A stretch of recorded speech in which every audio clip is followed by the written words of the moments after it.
So, I was thinking earlier today, I'm like a very black and white thinker, and I have to like be perfect. Like, I always have to be perfect. I'm like way too hard on myself. And then a series of unfortunate events have occurred in like the last day, or in the last like 3 weeks with my family. The first one is when I, uh, told my sister to go F herself. I think you remember that from a while ago. And then, so I pretty much haven't seen my niece since then, and I used to spend a lot more time with my niece. And so I haven't seen that side of my sister's family because I didn't follow the rules, I guess you could say, or the behavior guidelines that they expect from people. So I'm getting like not only the silent treatment from that side of the family, but I'm also getting the removal of people. Um, and then an event happened with my mom yesterday where I just told her what was happening in my life, and she came off very controlling. And this morning I wrote what I thought about the whole situation to her. And it wasn't very harsh at all, but she responded in a harsh way, and now she's giving me the silent treatment. So now my whole family is giving me the silent treatment.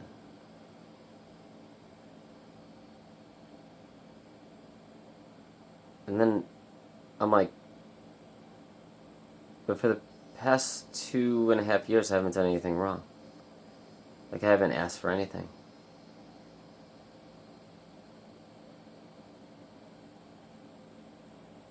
Like, I don't ask for anything from anyone. And like, in the last 2.5 years, I've, like, never slipped up.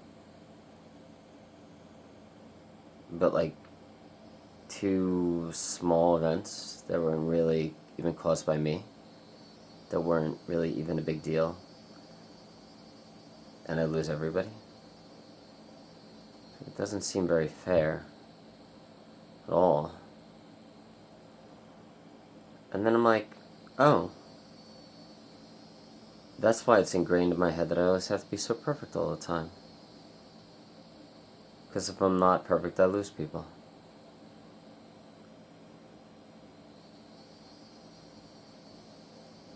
Or I get punished. Or I get abused, or controlled, or neglected, given the silent treatment. So I'm like, well, maybe that's why I'm such a perfectionist. Because if I'm not perfect in every way, then terrible things happen.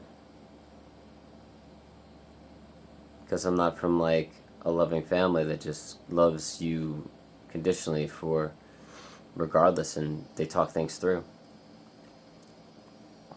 They usually yell at me in text messages or emails.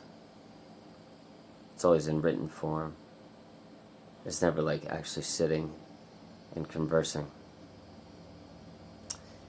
And I think a lot of that has to do with the fact that they're scared of me. Maybe because it's, a borderline personality disorder. And they're on their ground, like bipolar. So I think maybe they're, like, scared of what I would do if they actually talk to me one-on-one.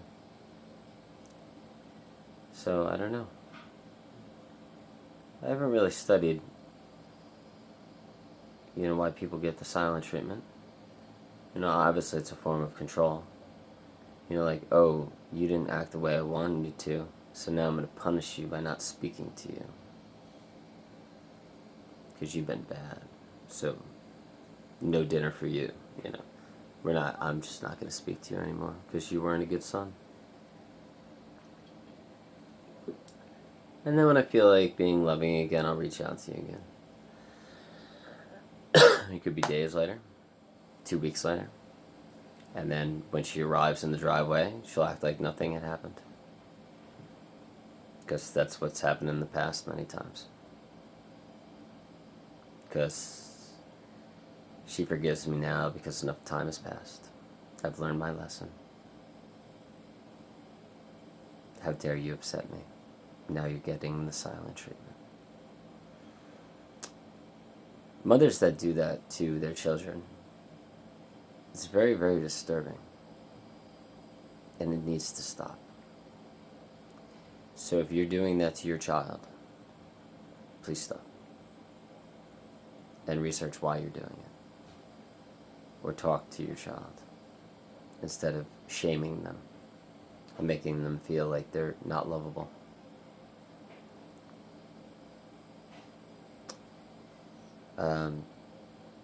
Yeah. I hope everybody's having a good day. I feel like I'm losing everybody in my life. I feel like things are getting really, really bad. And things are getting really, really shitty. It's like there's two sides. There's my friends, and then there's my family. And in the past, 2 weeks, I've decided to side with my friends because they're more supportive and they're more loving, more accepting. They all have borderline personality disorder and complex PTSD. They've all been abused. They all have trauma. So they're like my small tribe. They're like my family, even though they're like my friends. However, you're like, well, they'll most likely move away. Or something might happen. Or I might lose them. Because they're just friends, right? Regardless if they're romantic friends, or they might become romantic friends, or they're just best friends, or whatever the case may be. It's like they're not these stable, structured statues, like family is, like biological family, sisters, brothers, mothers, fathers, that kind of thing. It seems like you always tend to feel like the statues, the structured family, mother, the father, the sister, the siblings, the brothers, they're like always so important. They're this treasure, this gold thing that you always need to just keep going back to and keep going back to and keep going back to, because it's so important to make work. It's so important to fix it. It's so important to heal it. It's so important to not give up on it, and because even though they're abusing you, it's just no, I have to make it work because everybody else is gonna leave me, and that's all I'm gonna have left. That's my backup plan, because everybody's gonna leave me. And if I fuck them up, if I fuck the statue up, the family unit, once everybody leaves me, all these people, these friends, these people, once they leave me, because pretty much everybody's left me in my entire life, so it's just once these friends leave me, I need that fallback plan. I need that family unit. Even if they're controlling, even if they're abusive, even if they're neglectful, somehow I gotta make that work. It's so important to make it work. It's just so important. And it's just yeah, but they're neglectful, they're controlling, they're abusive, they give me the silent treatment, they're just they treat me like shit. So why do I keep running back? I don't know, man. I just don't fucking know. And why do I always feel like I say the wrong thing? I was on the phone with somebody earlier, and I was having a good conversation with them, for 40 minutes, and then I decided to be too vulnerable and say too much, and they stopped and then after I said it, they were oh, I gotta go, I gotta take care of stuff and go to bed. And I was like, fuck, man, I fucked up, dude. Like, I said the wrong shit. Like, if you ever read chapter 2 of my ebook, you know, in the description, like so much of chapter 2 is about that. It's about always saying the wrong thing and losing people because you say the wrong thing again and again and again. And you get rejected for saying the wrong thing, or you're too manic and people are like scared of you and you lose them, and or you become too vulnerable and you start talking and you like scare them off because they're like, I don't want to get into that mess. Like, that person's too fucked up. Or like, that person's got too many family issues, or that person's got too many problems, so you lose them. Like, you lose everybody, man. Everybody just leaves you. Like, you lose the people you are vulnerable with and you talk to. You lose the people if you're overly happy with and too manic with. You lose them. You lose people because you get angry. You just lose everybody. And then you get a family that just rejects you and just gives you the silent treatment and controls you and abuses you, and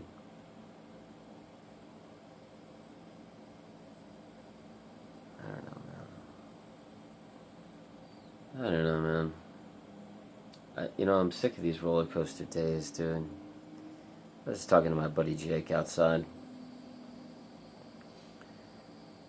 and like we were talking about like life since this virus thing, and I was like, every morning I wake up and not, I have nowhere I'm gonna be. I have no idea where I'm gonna be that night.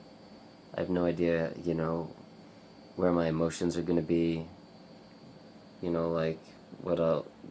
Everything's so unpredictable, and it's just like, it's fucking so hard, man. It's like life was hard before this shit, and now it's like, fucking life is so hard now. It's like, I wake up and I'm happy, and then I get lonely throughout the day, and it's just like, I feel like I have nothing, and I try to do things, and I don't know, and it's just like, I go to bed and I just feel empty, or like I feel alone, or feel like something's off. It's just something's always off.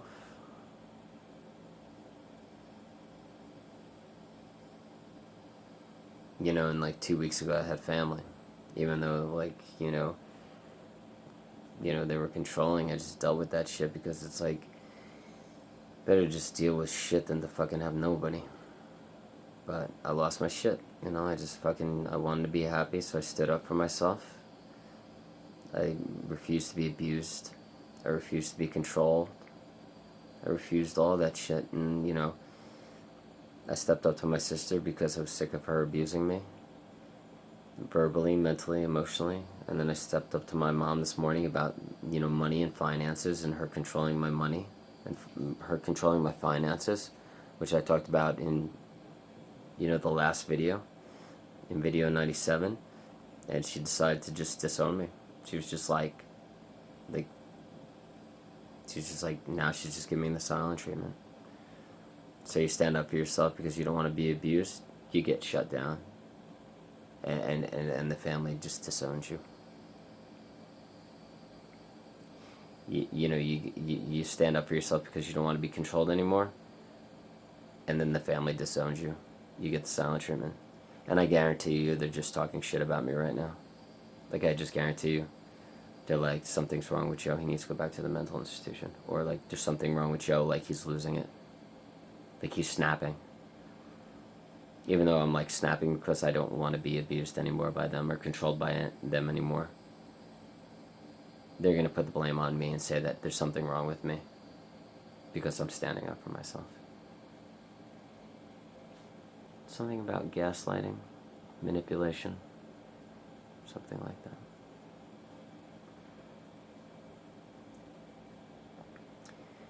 Well, we'll get through this together, man. I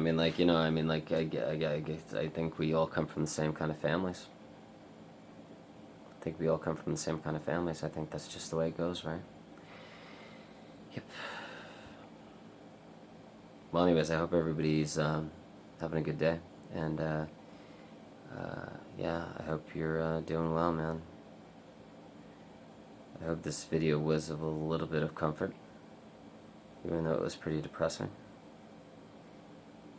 And if you feel like sending me a Gmail or like writing me, I think my Gmail email is all the way at the bottom of the description. You gotta scroll down. It's like right on the bottom. Alright guys, thank you so much for everything, and I hope you're having a good time with your family and like your friends, and I hope you're doing well. Rock on. Okay guys, thank you very much. Thank you.